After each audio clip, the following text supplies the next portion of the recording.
हरिओम नारायण नारायण नारायण। हमारे एक साथी ने पूछा है कि इलेक्ट्रिक कन्वेंशनल लोकोमोटिव में ZLC और ZCFL दोनों क्या है।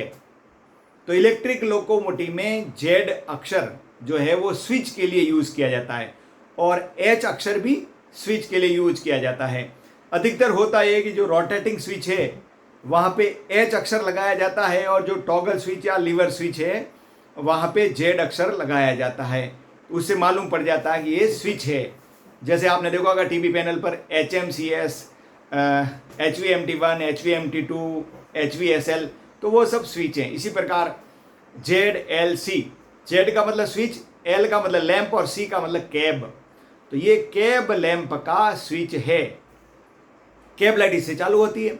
कैब लाइट कहाँ लगी होती है?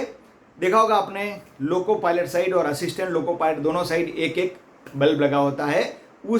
ये जो लाइट है वो इस स्विच से चालू होती है। अब बात करें ZCFL।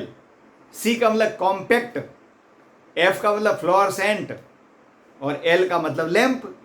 तो कॉम्पैक्ट फ्लोरेसेंट लैंप ये एक लाइट ही होती है, वो भी कैब लाइट ही है, लेकिन वो बीच में लगी होती है और ये एकदम वाइट कलर की होती है।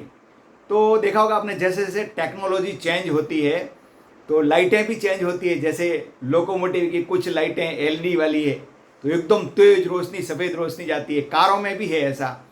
तो लोकोमोटिव में भी CFL लगा दिया गया है।